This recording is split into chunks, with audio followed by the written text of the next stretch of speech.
Suppose that most of us are so busy trying to keep up with contemporary situations that we are losing track with some of the wisdom of the past. And this is particularly true in the study of the invisible aspects of the human personality. I think we might remember that Ptolemy of Alexandria was the first great astrologer of the Western worlds. And he is the one that gave us what is called the Ptolemaic system of astronomy. In this system, the Earth was placed in the center of the solar system. And above and below were three planets above and three below.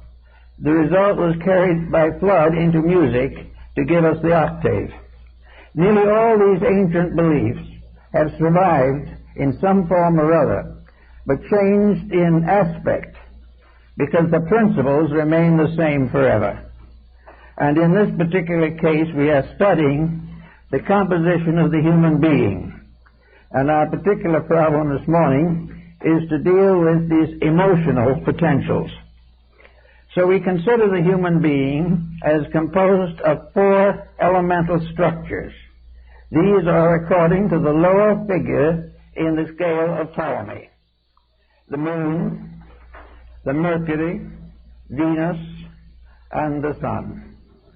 Now these are divided along a line of an intangible but very real structure, which results in the production of the four stages of human life: birth, growth, emotion, and thought. These correspond to the planets. They correspond definitely with Ptolemy's system, and they are the basis of the Rosicrucian systems as expounded by Paracelsus and the Rosicrucians, Flood and Maya and others. So this morning we want to study a little bit about this problem of the relationship between the human being and the lower half of the Ptolemaic universe. And in order to do this, we have to start in and divide the system into four levels, one above the other. The lowest level being under the moon, the second level being under Mercury, the third under Venus, and the fourth under the sun. These are the ladder steps, the four steps of the Eleusinian rites, up which the individual has to ascend in evolution over a period of millions of years, and another kind of immediate appearance in the embodiment which he occupies at the present time. For these steps are represented in our own individual birth patterns. Birth in physical existence comes first. This is under the earth, or this planet Earth. Then comes the moon, governing the mysterious elements of growth, then Mercury, and finally we will come to the sun. But in each of these patterns, we have a factor that we have to bear in mind. For these also are the kingdoms of nature around us. We have the mineral kingdom, which goes to the symbol of earth. We have the oceans, which go to the symbol of water. We have these volcanoes and the natural fires, heats of life, which come to contact with the element of fire. And we finally have the airy principle, which corresponds to the mind. So these four represent the levels upon which the human being functions. And up as a ladder he climbs from birth to maturity. The ladder has its lowest rung on the moment of his birth, and this ladder ends on his coming of age, his 21st year. Now what happens in the interval between these two? First he is born, he gets here. Sometimes it's a more pleasant appearance than others, but he comes in under the element of earth. He then goes into growth under the element of water. He goes into emotion and things of that nature under the element of fire. And he comes to his mental maturity under the element of air. So that the four elements become a ladder again. Now, in the Rosicrucian system, we find a fifth element called Azoth. This is symbolized in an old engraving as a substance concealed in the hilt of the sword of Paracelsus. And very often in pictures of him, he is shown with this sword and this inscription. So this represents the fifth element, the quintessence, as it was called, which constitutes also the symbol of the transmutation of metals, or the transmutation of the lower to create the higher or the more divine. Now, when we go into the individual's life, we find that from the first beginning of life, he goes through a recapitulation of the mineral evolution of the planet.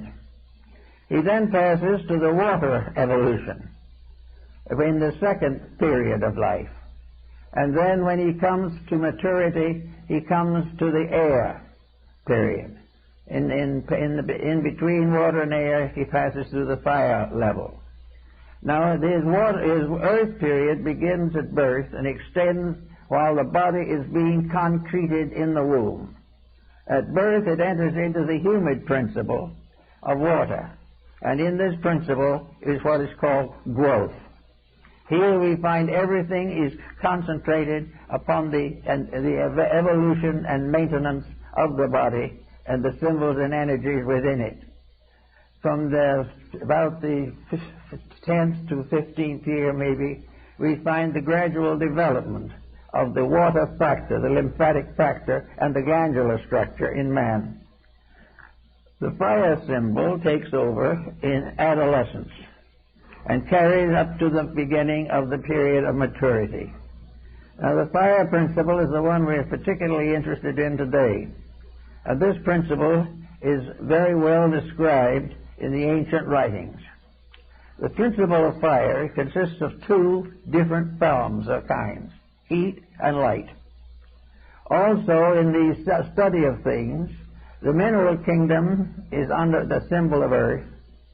The various vegetations are under water, and the animal kingdom is under fire, or is part of the emotional structure. It is therefore in the period between about the 12th year and the 21st year that the human being passes through the control of the fire principle. He must face it, and he calls it growth, he calls it unfoldment or maturing, but he is under a tremendous pressure of emotional tension. This is part of the world in which he is now functioning. Now, these worlds don't exist just within himself. They are parts of levels of the body of the planet itself. The planet itself has 7 different bodies, and these bodies are found in various patterns in the solar system, and also in part in the construction of man, who is gradually growing up in the solar system and has now reached the 4th level of solar development. So we have the person in this particular period, we now considered this morning, under the element of fire. Now, this is not fire as we see it burning in a grate. It is cosmic fire. It is psychological fire. It is psychic fire. But it is a tremendous emotional urge. Fire becomes equated with emotion and emotional tensions. And in the world around us, the fire kingdom is the animal kingdom. So that the animal kingdom is, in a sense, recapitulated in the adolescence of the human being. Something has been added, because the human being will go on to the next higher level, but the animal must wait. But in the meantime, we have to bear with the fact that in the period of adolescence, the human being is struggling to take over and control one of the most important of all of his vehicles, a vehicle which he almost always takes for granted, but which is giving him a great deal of trouble in these troubled times that we live in now. The emotional nature of the human being is the root of most of the difficulties which humanity is suffering from. And yet this same emotion gives us great art, great music, makes us humanitarians, dedicates us to truth, and does all kinds of wonderful things. But at the same time, uncontrolled and undirected, it becomes a matter of considerable worry. We know back in the medieval periods, when the problem of witchcraft and sorcery was important, that at that time it was said that the so-called astral plane was a wonderful world, a beautiful garden, magnificent flowers growing everywhere in profusion, a place that looked like heaven. But around the stem of every flower was twisted a poisonous snake. This is a curious simile, but there's something to it, for it has to do with gratification of desire, the development and struggle to control the individual's desires. If they control him, the snake is twisted around every one of the emotional flowers. If he can control himself, then these become the great emotional hopes, love, faith, charity, and all the things that we most long for. Now, it's also obvious to most people, I think, that today, that we have not, as a human creation, completely graduated from the fire world. We are supposed to be entering into the air kingdom, but this is the mind, and there are not in many places that we find mind actually in control of the fire element. In the fire element we have ambition. We have all the mysterious habits and tricks which are coming out every day in dissipation and in the deterioration of our moral code. So while we are passing through a perfectly normal circumstance, for it is part of the great plan of nature to which we all belong, the problem is now at the moment that we're not passing through very rapidly. We are more or less stuck in it.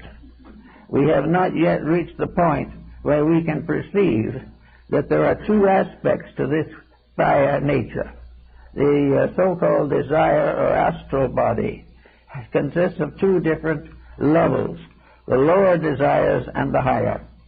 The lower desires are very physical, temporal, selfish, and craven criminal. But the higher desires are the transformation or transmutation of the emotional nature from its material aspect to its spiritual and mystical phase or development.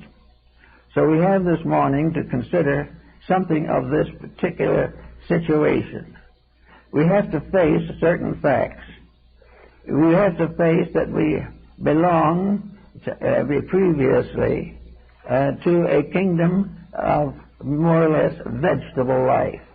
That was the primitive humanity. Primitive humanity we have practically no record of, except their bones in the earth, because they belong to a time long gone. But we know we grew up through them in one way or another. But in that period of time, survival itself was the particular of the entire problem. We were developing along the same lines as plants, flowers, and all kinds of vegetation. In that period came the great trees that live for 5,000 or 6,000 years, and also little bushes and shrubs that perish in a few hours. Therefore, this growth problem had to do with the second phase of our nature, which we have passed through, and has incorporated growth into the third pattern, which is the emotional or desire nature. This desire nature then becomes a dominant factor in our various aptitudes and efforts. Beginning with the adolescent process, the individual begins to develop social consciousness. Social consciousness is a step above absolute dedication to self-survival alone. Plants survive because they have no other way to go. They know nothing else. But beginning with the higher kingdoms and coming on into humanity, we find that there are moral values. Even certain of the animal kingdoms are under a strict morality. And little by little, the development of the emotions must be brought under the control of the will, or under the control of the inner life of the person. Now, where is that inner life? That inner light is locked. It is locked within this structure of bodies. It is so locked that in its original and complete form we are never aware of it. The only way we have awareness is through a certain psychic overtone that comes to us and bestows upon us the great moral codes of the world. Therefore, in our particular problem this morning, we want to study a little bit this problem of the astral light, of the mysteries of the world of eternal illusions leading inevitably to reality. All emotions might be considered to be part of the initiation system of the ancient mysteries. The primary mysteries of antiquity were concerned with the three steps which bring the person up to his own maturity. When he is born, completely, he is born with the mind. But up to that time, he has to function by the laws of nature around him, by the traditions of his forebears, and by the reaction which he himself feels to the various pressures and tensions and stress of existence. So the three initiation rites of the ancient mysteries brought the individual to the step of door of maturity, which he had to pass through himself. The fire description comes first. He has to pass through, as listed in the Magic Flute of Mozart, he has to go through the initiations of the elements. And this is what we all have to do, whether we know about it or not. Initiations of the elements, when we have reached our stage, we are assumed to have mastered three of the elements. The fourth is yet to come, and the fourth will be mastering the element of mind, or air. In the meantime, we are supposed to have outgrown the pressures of the three lower elements. We haven't actually done this, however. These elements are still active. We have not outgrown them, but we are beginning to feel a tremendous pressure of permitting them to continue when they're supposed to be outgrown. In the higher animal kingdom, we find there is the beginning of a kind of community existence. The various animals have their territories, their areas, they have their kind, they have their responsibilities. It is the female that bears the cubs, and it is the male that feeds them. All of these things are part of natural law, and each of these animal kingdoms guards its domains with a tremendous, almost fanatical intensity. That is because the idea of it all comes from within itself. It is therefore its own survival. Now, up to the point of the individuality of these kingdoms, they are under group consciousness. Therefore, animals are estimated according to groups and are rewarded and punished according to groups and not by individual creatures. But the animal kingdom, drifting on into the human world, begins to produce some very curious and somewhat threatening appearances. After we get to the point of the human state as we know now, we are supposed to have controlled and disciplined the emotions. Unless the mind curbs and directs action, emotions then take over. And if emotions fail, as sometimes they may do in the case of dissipation of one kind or another, then the guardianship passes back to the vegetable kingdom. And if that also failed, nothing remains but the mineral kingdom, and the physical body sinks back into the earth from which it came. So all this is part of a ladder. It's a very carefully organized structure. I've looked around a good deal among various texts dealing with these matters and find very little coverage. There is something happening that people don't really give much attention to, and yet it is very important. We look upon the past as more or less old-fashioned and think we're outgrowing these things. But one thing we have to learn sometime is that no one can outgrow integrity. The only thing he can do is grow up to it, because integrity represents a peak. In each kingdom there is a peak. In each species of animal there is a peak. Every mineral has one. They're all, like minerals in the earth, human beings on the deserts and plains, all tie together into one system of growth, each on its own level of function, each recapitulating the past and reaching up towards the future. And this situation has to go on in a properly organized manner.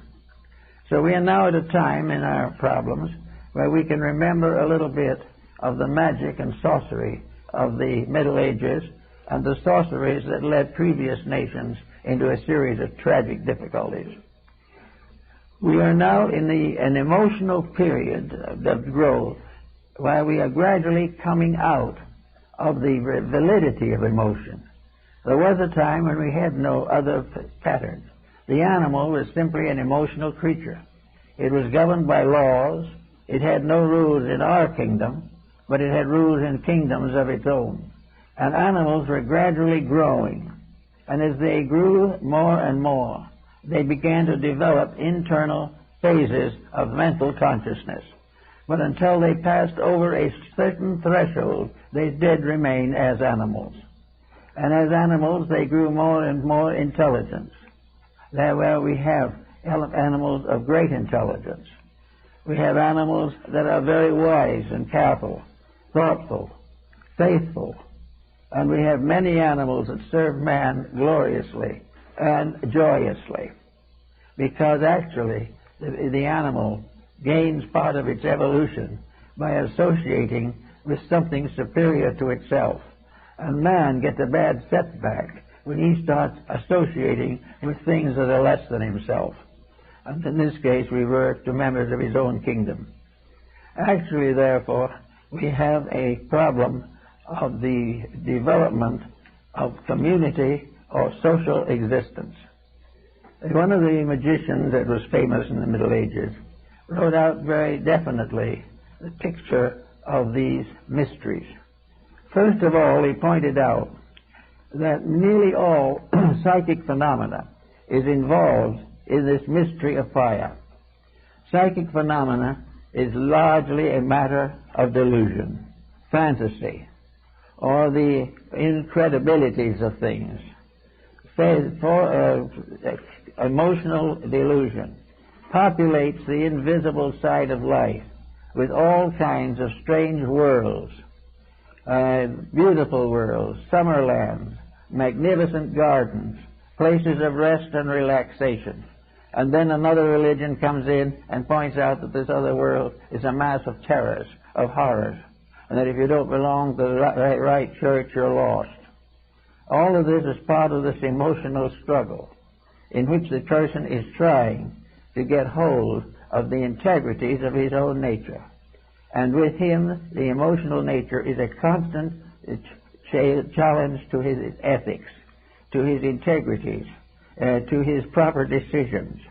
And wherever his decisions are not up to the level of his proper evolution, they turn on him and cause tragic difficulties. We have now a world around us of persons who would like to believe that they are living in a mental universe, which would be the next step. They are not living in the mental universe, however, until constructive, creative mentality dominates conduct. Until the mind has discovered honesty, it cannot control correctly the conduct of any creature. It cannot control, by taking over through tyranny, any system of life. It cannot scheme its way into growth or progress. It cannot gain its ends by nefarious means without suffering. So we have in the problem of today an emotional universe which is still tied to its appetites very strongly, and in this matter is very much in harmony with many of the animal kingdoms, some of which also have high ethics, incidentally. But the problem of the human being is that he is now supposed to be moving triumphantly from the level of his emotions to the level of his mind. So he has two processes. One is to transmute the less, and the other is to grow up to the greater. In order to handle the emotional factor, it is necessary either to transmute the lower emotions or to create new levels of intellection or levels of emotional idealism to transmute these more negative factors. The alchemists knew this system, and they call it transmutation. Every factor, every faculty, every part of the human being must be under constant growth. While the human being is living in the animal kingdom, the body will be on that level. But the moment he begins to aspire, the body must catch up with him. The moment he begins to aspire, the mind must reach down and pull him up a little. These factors all work together. It is a commonwealth of cooperation between the various natures of man. The mineral, the vegetable, the animal, and the human are in cooperation. They are producing the creature that we see today and call man. They are part of a great evolving pattern which is going on regardless of what we do to it. But it's constantly aware. We're constantly aware of the dangers. Now, among the dangers that confronts the emotional orientation is self-interest. The individual finds that the most ignoble of his emotion is selfishness. And while he is selfish, the emotional nature cannot be free, cannot go forward, and cannot continue on its journey to meet the challenge of the mind. The mind in a selfish person is not mature. Therefore, it is not the proper leader. The proper leader is the redeemed and constructive emotional nature, which gradually grows to the fullness of itself. And when the fullness of itself is reached, it is then advanced to the mental level. But until man's emotional nature is honest, his thoughts will never be honorable. He will never be able to transcend the internal compromises of his own thinking and emotions unless he disciplines this instrument which has been given to him. So most of the systems of the ancients disciplined the emotional life. They placed certain restraints upon it, and these restraints were regarded as religious training or philosophical disciplines. They were very important in their own way, and they continue to be important and always will be. Now, if we have this problem to confront, let's think a minute about what we are talking about in action. We are talking about the individual who has emotional attitudes and emotional maturities within himself. We know that the moment emotion is constructive, that it begins to change the chemistry of the whole body. Here we come again into our vibratory pattern. Emotions are a rate of vibration. This rate of vibration has several subrates, and these subrates of vibration specialize and divide the levels of emotional integrity. Therefore, every emotion affects health, affects body, and interferes with the growth of mind. The emotions, consequently, are here to be beautiful. They're here to be noble. The moment they fail to be that, the individual suffers, and where a large group of individuals make the same mistake, a world suffers. And out of this comes one of the problems of our time. We are always trying to find out, some way or other, some system to live by which is free from the stress and tension with which we are gradually becoming affected. We do not realize the fact that living is an art. Living is not a series of accidents. If it is, it's not worth much. Living is a problem of growing under discipline. The individual is here, as all creatures are. The animal is under discipline in another way. The animal seldom makes but one mistake. If it fails to keep the law of its kind, it ceases almost instantly. They have to be obeyed. Rules have to be kept. Now, the same is true with the vegetable kingdom. It has rules. And the mineral kingdom has rules. And the mysterious vibrations in space that are not allotted to known kingdoms have rules.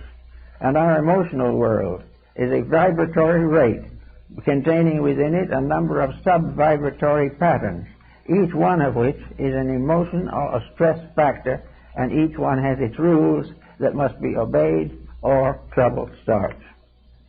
We are now living in a generation in which we are trying to escape in every way possible the realities of life. We are seeking to avoid the challenge of growth, and we're succeeding rather well in accomplishing this. But at the end of it, we're going to have chaos.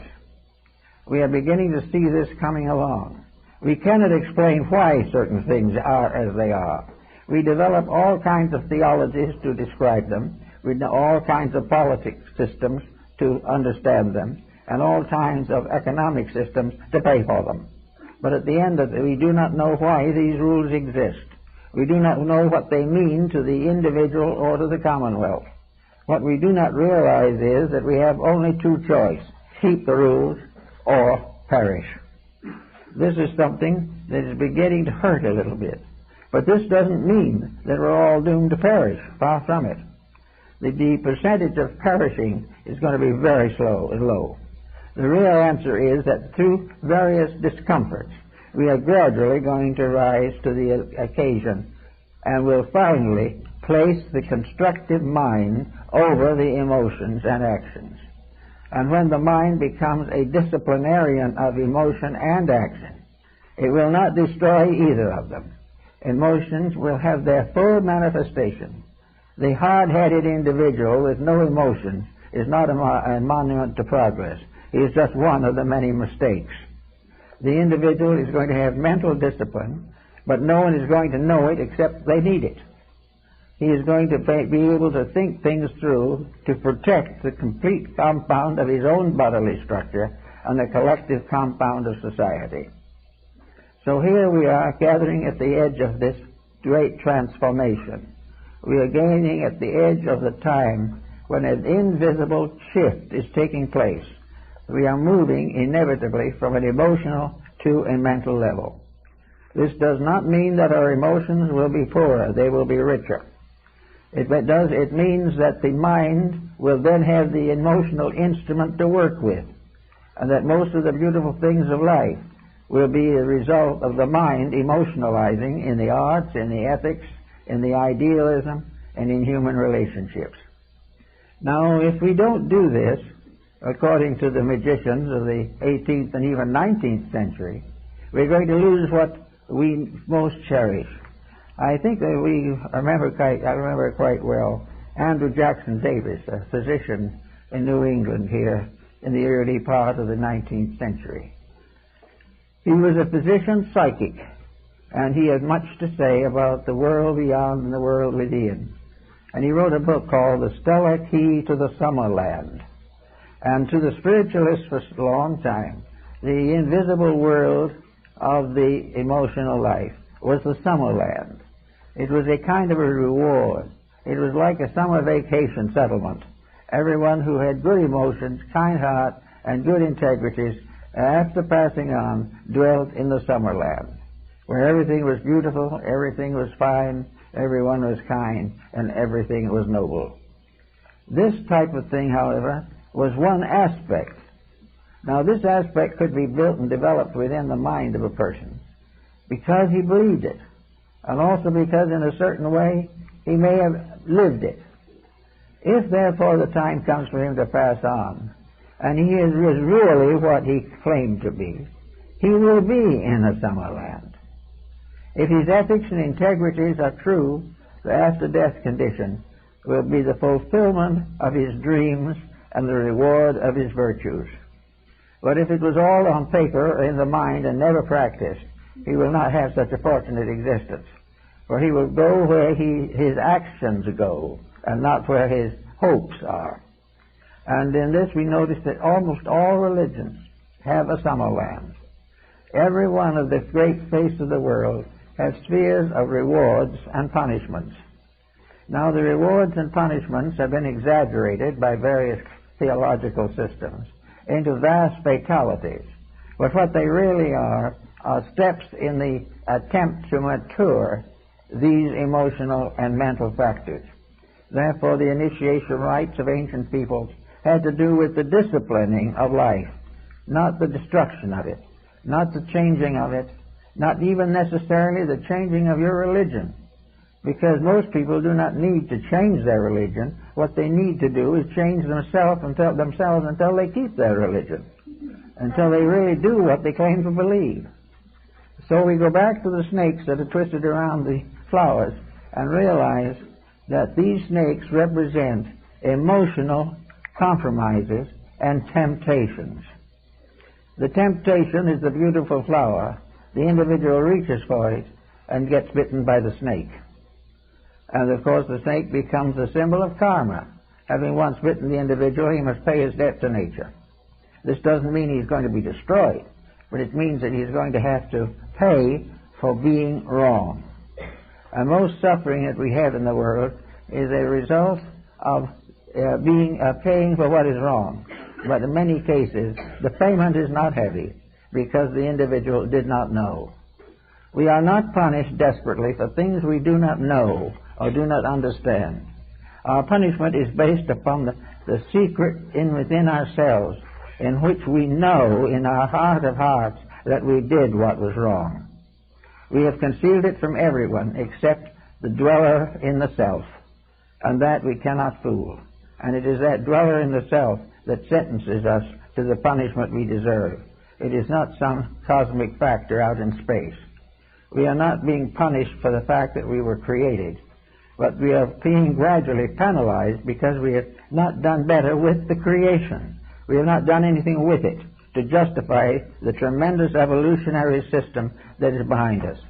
Millions of years have been given to the making of a new order of life to which we belong. We have suffered and died for it many, many times. We have made all kinds of mistakes and paid for them. We are making new mistakes and will pay for them. But all the time there is a great plan unfolding. And for some reason or other, we have sort of lost the realization of that plan. As a result, we've had leaders arise who tried to remind us of it. We have had great teachers who were crucified and martyred in an effort to restore value. Now, what they were trying to restore was an exact code as it was applied to the astral body or emotional function of the human being. This emotional function involves appetites. It has to do with what we want and how we get it. Most of all, there is somewhere in all ulterior emotions this snake that is dangerous. There is always something that causes this plan to go awry. We gain all the favors of this world, but if we fail to attain the internal integration of ourselves, our life has been very largely a failure. So we have to think of this in the fact that we are trying to outgrow. In childhood, we stay with the parent and we grow as a little creature, and we grow as we can. Then comes the more or less early life, above babyhood, in which we become physically adapted to the world in which we live. We learn to walk, we learn to talk, we learn to do the little things that small children do. And we also find a great deal of ulterior motive contributed to us by the very people who are our parents.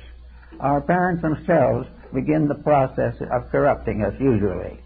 Not intentionally, but because they have not given proper concept or proper understanding to the responsibility of bringing a life into this world. So after a little while, this life enters the next path. It enters under the rulership of Mercury and goes to school. All right, that is part of it. School part is very largely part of the vegetable kingdom. And most people who are in it today know that, but they don't know why, and they have no name for it. But they know something's wrong with it. They know that they have asked for bread and have been given a rock. The educational system in nature is beautifully related to the very early experiences of creatures. In nature, there is no converse. In nature, there is no disposing of knowledge. There is no sermonizing. There are no printed texts to go by. In nature, All learning is by observation. The new member of society learns what to do by copying the old member. The parent of the ancestral group becomes the textbook.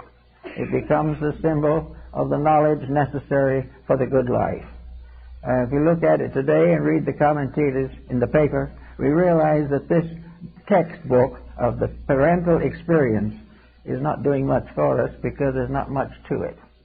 We find out that the parental restraints have been reduced to practically nothing. And that we've had a bad failure in this in recent years. Even as late as the time when I was growing up, the family was far more important as an instructor. It was far more present as a disciplinarian of conduct than it is today. Today there is little or no discipline in most countries. A few that are still considered backwards still have a little honesty, but it is slipping fast.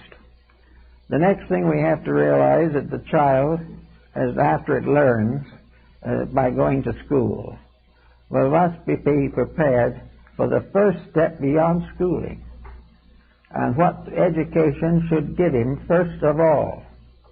He should give that which is next. And if you go to the ladder of the stars, you'll find out what is next. For the next thing above the schooling is the discipline of self, the ability to know why you must keep the rules.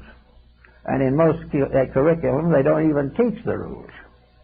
But the purpose of education is to make possible the person can live according to the convictions of integrity, that he can learn from school what to do and what not to do, and can gain understanding and wisdom from the great encyclopedia of the world's past. All that has been will be, again, according to the law. So with this leadership, the educated person in school, it may go on being in school all the way through to maturity, but all the way along, the purpose of education is to transform growth processes into lawful and intelligent procedures. Therefore, the school system can continue. Most people entering adolescence are still going to school. Well, adolescence is under the planet Venus, the third of the mysterious factors involved in the ladder of the sages. And the ladder of the sages tells us that Venus is the basis of a love based upon value rather than upon birth. The signs of birth come under the rulership of the moon. The moon is the mother, and the Venus is the bride. It is the case where Venus becomes the symbol of the maturing of our relationship with other human beings. A man is the only creature that has been given the right to make this adjustment, because it is next in the pattern of his own growth. His job now is to enlarge this concept of family. He started by believing in parents if possible.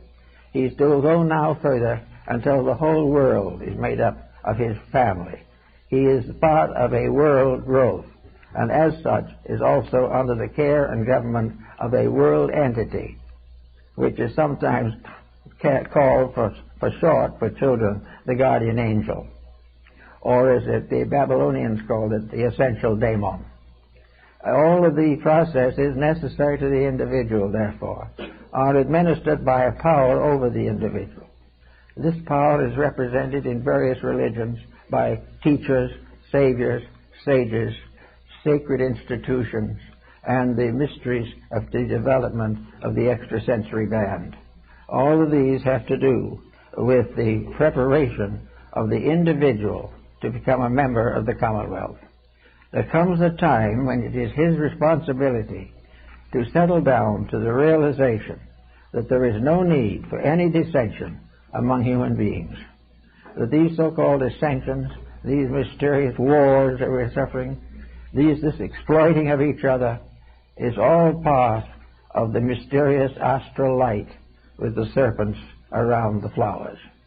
We know that today we doubt the integrity of other people. We suspect ulterior motives. Well, the ulterior motives are the snakes.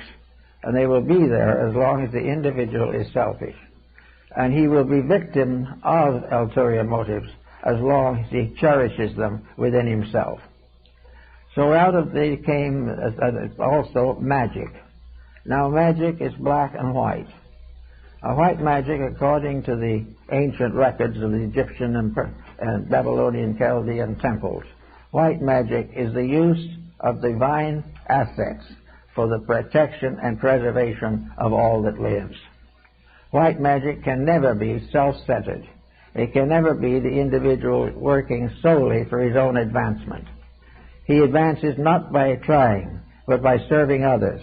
Growth is a byproduct of integrity. The integrity must come first, and it may not be rewarded in the lifetime of the person. On the other hand, the mistakes may be punished even while he is in this life. But anyway, we have this problem of integrities. We have this problem of magic. Now, magic was regarded as from the word madhya, and the word implies actually illusion.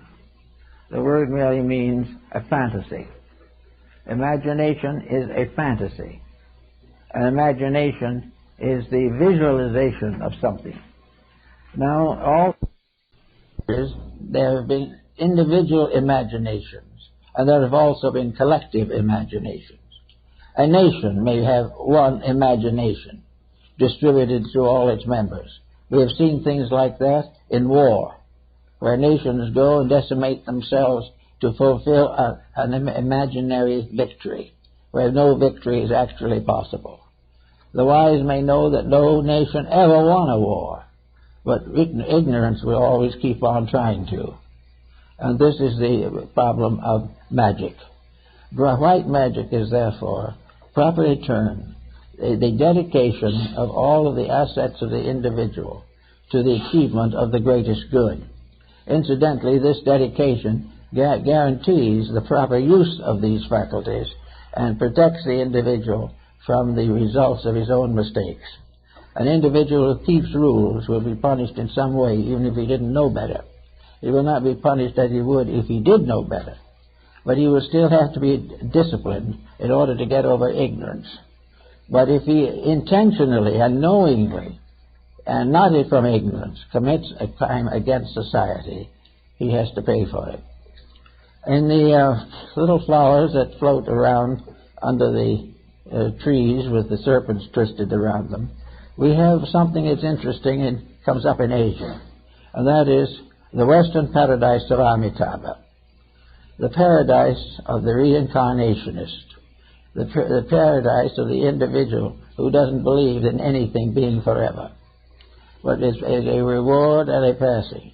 A paradise of Amitabha, in a large sense of the word, is a vacation. It is an interlude. It is an opportunity for the individual to experience the benefits of his own achievements.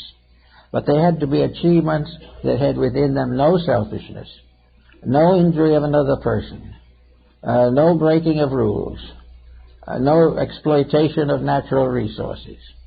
In order to be equipped to receive the peace of natural law, it must be kept. Those who break it break the peace. And in the paradise of Amitabha, the souls are born out of lotus buds in the lotus lake, and all wake and adoring the principle of eternal truth.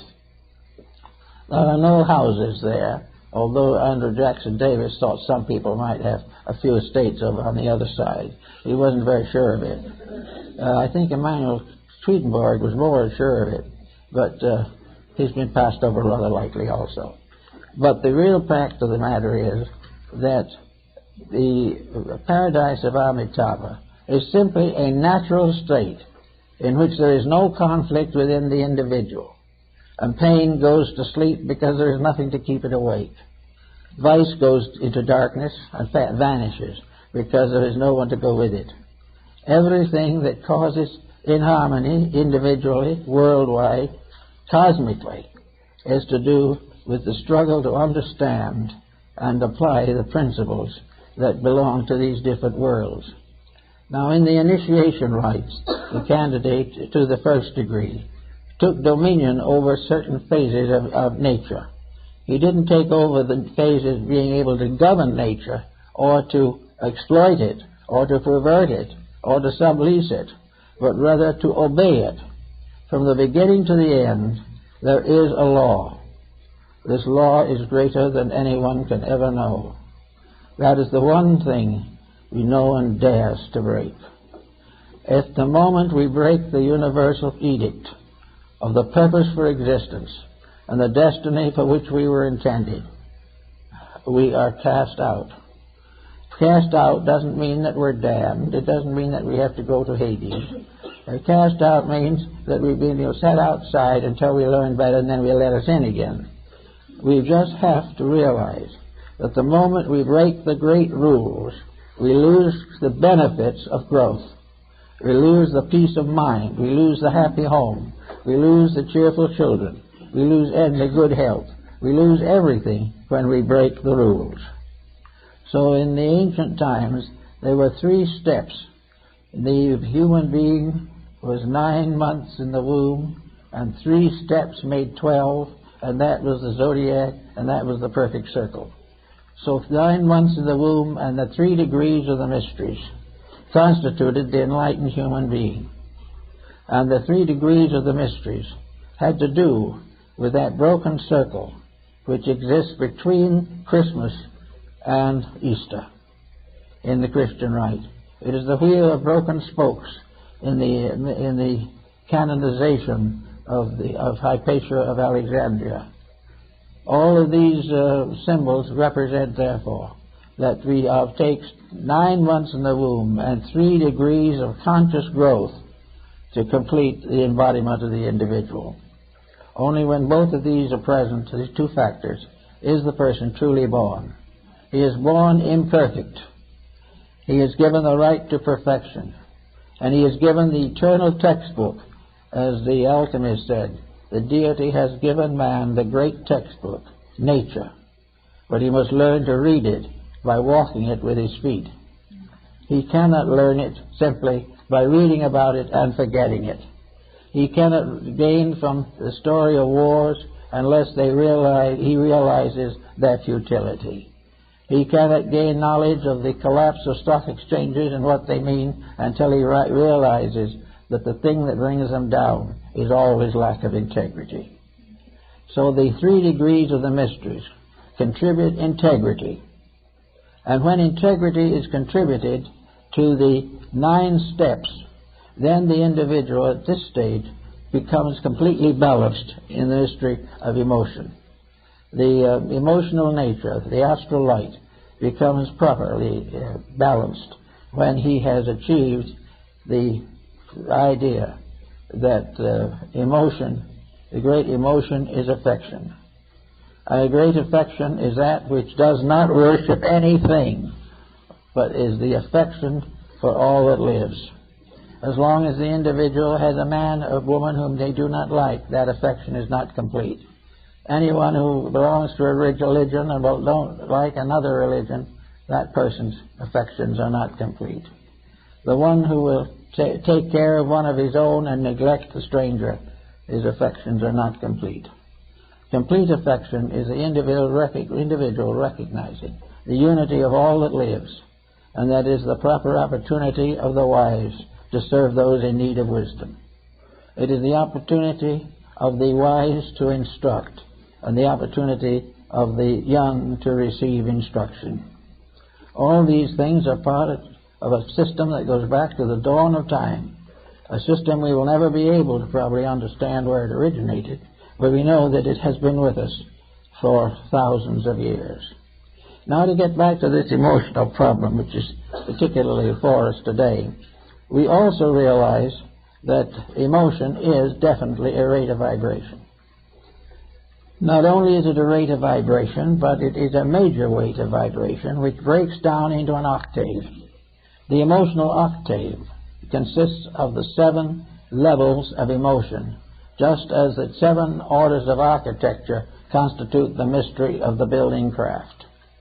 We know that the emotional octave goes through the same septenary as that of the incarnating life, the mineral, the vegetable, the animal, human, and finally into what the Buddhists call the Buddhic level. This is the level that of the stone in the handle of the sword of Paracelsus. Azov. Azov is the symbol of the stone. And the symbol of the stone is the transmutation of the base elements until perfection is achieved. And in the human being in the East, this is called Bodhi, or Buddha, the sign of achievement, the sign of the complete renunciation of error or of illusion. And in the West, it is carried by the Messiahs, the great sages and world teachers. But it always is the same. Emotion must be changed. It must be universalized. It must be redeemed in all its states, or it cannot become the basis or the handmaiden of wisdom. It cannot lead to the true wisdom of things unless its own inadequacies have been redeemed. We can say to ourselves, how can you be wise if you're still selfish? You can't be. Therefore, if you want to be wise, selfishness must go first. There's no other way it can go. You can't say that the mind goes first and leaves emotions. It has to be this upward motion, this upward movement. So wherever there is a victory of reality over an illusion, one of the little poison flowers is relieved of the serpent. It has to go this way. And only when a certain percentage of our attitudes and ideals have reached this maturity are we able to move then into the higher level, which would be the mental atmosphere. It was only then that we would complete the purpose of our present evolutionary cycle, which consists of the 4 levels which we must pass through in order to attain to Bodhi, or the symbol of cosmic mind. Now, cosmic mind really has nothing to do with intellect, and here we've gone into another problem that is always with us and will always be, namely that words will not explain matters properly. And every religion has names for every one of the spiritual realities of life. It has names for the soul, for the mind, for the heart. It has all the metaphysics and ethics of all other religions, but different words for them. And we have now fallen into the habit of figuring that the words were the most important, that individuals who used different words had different beliefs. This is simply not true. It is the fact that beliefs separated from their sources for a long time and given into the keeping of the underprivileged and the unworthy have gradually lost their meaning. We no longer use them correctly. We no longer know what they mean. And because we find different words in different religions, we believe these different religions are different. This is not true.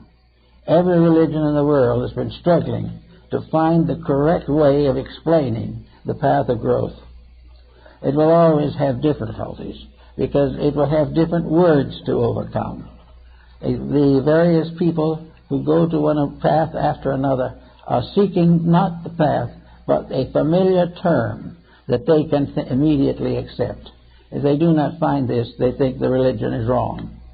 So in this growth that we're talking about, in the emotional world, we have all different levels and different names for them, different words to represent, sometimes desire, sometimes emotion, sometimes the astral light, many different terms, but they're all terms for one principle. An individual who understands one of the terms understands all of them, but may not, because of mental blockage, be willing to relinquish one for another.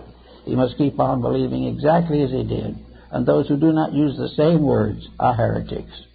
This has done a great deal to divide faiths and to prevent the unity of religions. Having decided in their minds, at least, that we have to master this emotional factor, there are ways in which we can go to work studying it. There are many different ways we can consider its importance. One of these is that a correct emotion will never hurt us. Now, people have fear, they have sorrow, they have unhappiness of one kind or another. They have mental pain, emotional pain, and physical pain. Therefore, there are hurts. But if the emotional nature is mature, the damage caused by emotion upon the other compound of the body will not cause sickness, will not cause evil, will not result in the loss of integrities. In other words, if you are basically right, affliction will not force you to become wrong. You may decide that it looks easier, but if you do, you're mistaken. Actually, the answer to all questing is peace. And peace is very hard to come by. And no one is going to be perfect at it. But peace can come in certain areas with everyone. They had an old grudge. Peace will be increased and health will be enlarged if in one way or another they correct that grudge, get over it. Sometimes the persons against whom we have grudges will not accept our apology. They will continue to dislike it. But our first moral duty is to make the effort. Let it die within us as no longer any hurt or antagonism. Invite the friendship. If it is given, wonderful. If it is not, consider that there is no longer any grief or any grievance between you and that other person. All the way along, therefore, correct wherever emotional stress obviously reacts against the body's health below and the mental integrity above. If we can solve that problem, we could have a much happier and healthier existence. We must all have some problems we're not going to face correctly right now, but we can also grow. And today we are all very health conscious. We want to be healthy. We want to try to avoid as far as we can the mistakes that are being displayed for us every day in the newspapers. We want to get over alcohol and heavy use of tobacco and all these things. They tell us frankly that if we don't get over them, they will ultimately destroy us. Now, what we do not realize that a grudge is just as poisonous as nicotine. That a hate is just as dangerous to our material security as narcotics. Because both the hate and the fear or the grudge are all illusions. There is no such a thing as a bad reality. All realities are good. And what appear to be real but are not good are illusions. We live in a world of illusions which we use to build or protect our own dispositions. We do not want to accept our deficiencies. We do not want to be convicted of them. We hope that we can hide them from everybody except ourselves. But the only thing that would do any good would be to hide them from ourselves, and this is impossible. So that there is nothing to be done by catering to any illusion. Nature has set us this example. Nearly every problem we have in society today is marked to be an illusion. Or why it is an illusion? How can we say that? It is an illusion because it lacks reality. And what is reality? Reality is permanence. Reality never changes. Reality never hurts. It is never less. And it is all, and therefore it cannot become more. Therefore, anything that gives us a few years of pleasure and then is buried with us so our ancestors left it to us and our descendants take it from us, that's all illusion. Wealth is illusion. Power is illusion. Success is largely illusion. The only parts of man's effort to grow that are real are the parts which make him a better person, make him kinder and richer in understanding, more able to accept beauty and to live constantly at peace with the sphere of his own existence. Actually, there's nothing that can be more beautiful for the individual than a fully matured emotional life. It is a magnificent thing. It opens the doors to all intimacies and relationships on the highest possible levels of integrity. It lifts love above all limitations of mortal mind. It lifts all of these emotions. It lifts beauty above all of the temptations of corrupted art. It lifts music out of the unpleasantness of the time being to the glory of the great sonata or the great oratorio. All these things, beauty of everything, can be cultured from a mature emotion, which gives us the realization and recognition of the essential values of life. Therefore, beauty is an emotional virtue. And virtue is to see the beauty that is hidden and bring it forth. And also to do all the things that we do as an artistic achievement. Great art is kindness and courtesy. Great art is forgiveness. It is also the individual living in an atmosphere of peace and surrounding himself as far as possible with the symbols of peace, beauty, live art, music, and the things that are real. The moment these are corrupted, the individual falls back again into the lower brackets of the animal kingdom and stays there till he redeems himself. Everything that is below the level of personal integrity is a relapse into a previous state which theoretically we should have outgrown. We can keep thinking about this all the time, maybe a way of growing a little more successfully. We certainly hope it can be. So we have this ladder. Next lecture will be devoted to the next rung of this ladder. And the next rung of this ladder is the mind. Now the mind is the most difficult of all of our perceptions and functions to understand. Mind is something that we very often mistake for ourselves. Mind is no longer merely my mind. It is I mind. If the individual says, when I speak my mind, I really said it. When in reality, when he speaks his mind, he's probably said nothing. Because the mind is not the source. All of these faculties are servants. The emotions are servants. The mind is a servant. Growth is a servant process. Mineralization is a servant process. Everything that we do and know is a form of service. The mind itself is not the ruler of life. It is not even the ruler of conduct. It is usually something we have to send to school and fight with it for the rest of our lives. So it becomes interesting, important, and valuable to give a little consideration to the ascent from the balance of the emotional nature to the balance of the mental powers and faculties. And here we come into the world of philosophy. Now, philosophy isn't the answer to anything in itself. Philosophy is only a degree of insight to help us to get nearer to the real. Every faculty we have, every part of ourselves is important. By our feet we can get physically nearer to where we want to go. By the various growth functions within ourselves, we can unfold faculties and powers to gain education or to travel from one place to another. By our emotions, we can enrich ourselves in the arts and in all of the more noble aspirations of human nature, and lay a foundation in religion, which is of the greatest importance. Then by the mind, we come into the possession of science. We become part of the great scientific process, which at the present time is one of the most costly and dangerous processes known to man. We have not known the mind. We do not use the mind. The mind is a servant of the good in ourselves. The mind is an instrument for the manifestation of that which is behind, beyond, and above the mind. But to us, the mind becomes the glorious source of the fulfillment of all of the appetites which are satisfied by wealth and power. Thus, we have this problem to consider constantly. So next week, we want to take up a study of the mind and see if we can find out a little more about it, what it stands for, and how we can use it. We must recognize that it is our moral duty to redeem and reform and resurrect all of the forces that have been put into our own composition.